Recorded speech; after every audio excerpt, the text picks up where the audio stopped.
Welcome back to Data Demon Grid Runners. If you're like us, you've been hyped for Tron ARES since the first mind-melting trailer. We're talking the third chapter in the electrifying Tron saga. After the groundbreaking 1982 original and the neon-soaked sequel, Tron Legacy, directed by Joachim Renning, this flick flips the script. An artificial intelligence named ARES blasts out of the digital grid into our messy real world, sparking chaos, chases, and some incomprehensible philobabble about humanity and code. But today, we're not here for plot spoilers. Oh no, we're diving deep into the trivia vault. We've scoured IMDb for the juiciest, most electrifying facts that even die-hard users might not know. From callbacks to the OG film to wild on-set stories with Jared Leto, we've got 20 bits of grid gold that'll make you rewatch the trailers with new eyes. Stick around till the end for our top pick that blew our circuits. Hit that like button if you're ready to de-res boredom, subscribe for more sci-fi deep dives, and let's jack in. First up, let's talk origins. This third installment has been a long time coming. Announced way back in 2015, it was originally penned by Legacy's writers Adam Horowitz and Eddie Kitsis.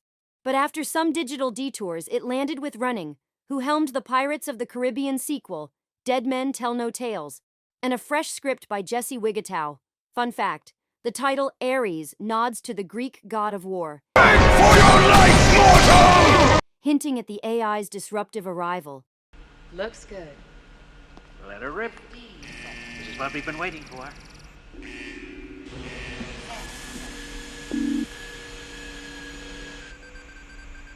Oranges are back, baby. In the original Tron from 1982, the very first item digitized into the computer world? An orange. Fast forward to ARES, and guess what the team uses to test synthesizing objects from the digital realm? Yep, oranges and an orange tree. It's a cheeky callback that screams, full circle. If you're a fan, this one's gonna hit you right in the nostalgia core. Speaking of full circles, Jeff Bridges is the unbreakable link in this chain. In April 2024, Disney dropped the bombshell. Bridges is returning as Kevin Flynn, the visionary creator from the first two films. That makes him the only actor to appear in all three Trons, spanning over 40 years. From his hippie dude hacker in '82 to the Zen Gridmaster in Legacy, and now, whatever digital ghost he's pulling off in ARES. Bridges himself said in interviews it's like coming home to the grid. Chills, right? No pressure, but if this doesn't earn him another Oscar nod, we'll eat our light disc. Now, let's get into Jared Leto's method acting madness. Picture this. Leto spent the entire shoot in full character as ARES, the rogue AI. No chit-chat off camera. He wouldn't speak to anyone unless absolutely necessary and insisted everyone call him ARES on set. It was like he was glitching between worlds. But here's the hilarious twist. Jeff Bridges, not having any of it. He flat out refused to play along, calling Leto by his real name every time. Why? Bridges reasoned that since his character Kevin Flynn created the grid, and by extension ARES, he's basically the godfather. I'm above the code, Bridges quipped. Leto apparently loved it, saying it added real tension to their scenes. Talk about star-powered sparks flying off screen.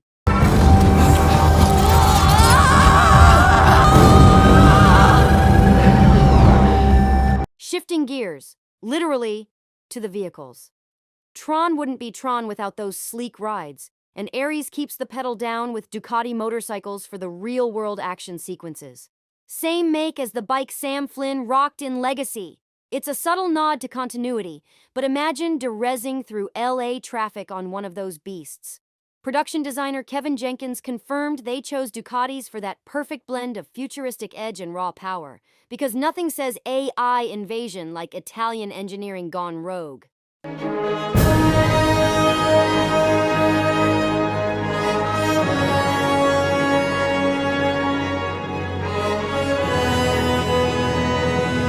Easter egg alert. If you've caught the trailers, you might have spotted Eve Kim's character, played by Greta Lee, in some archival footage that ARES pours over like a digital stalker. In one clip, Eve's rocking a shirt that says, Daft Punk.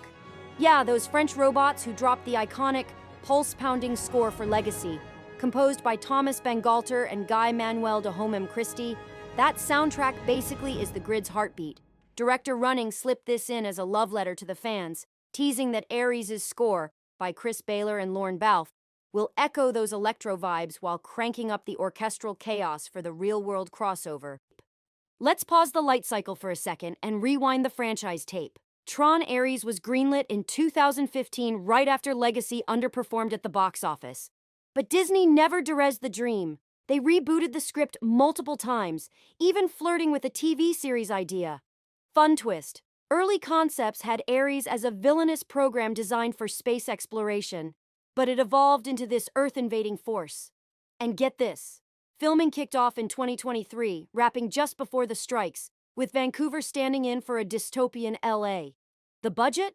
Rumored north of $200 million, the film isn't likely to turn a profit according to Deadline.com. Oh well, at least we got a fresh Tron soundtrack out of it.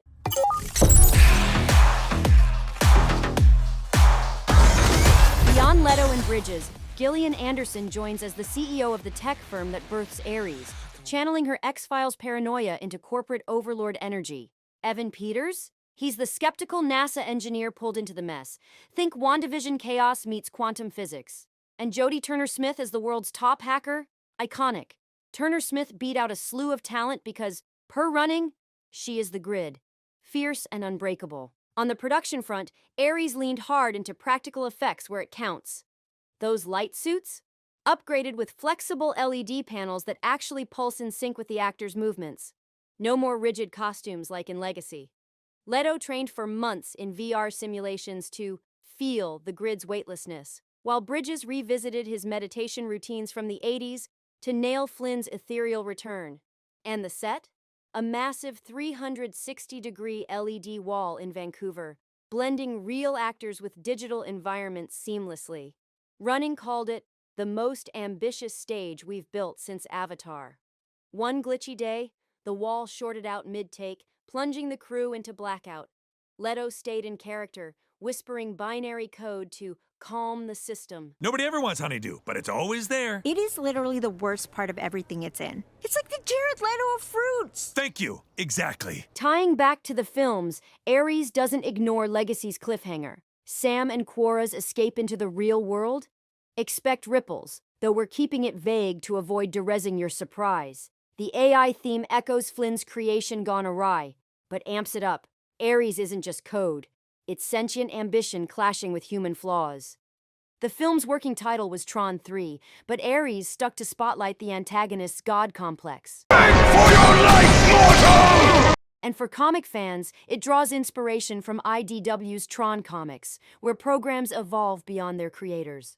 Whew!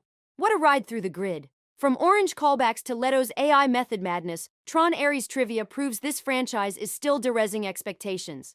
Our top pick? Hands down, Bridges owning Leto on set. That's the human spark in a digital storm.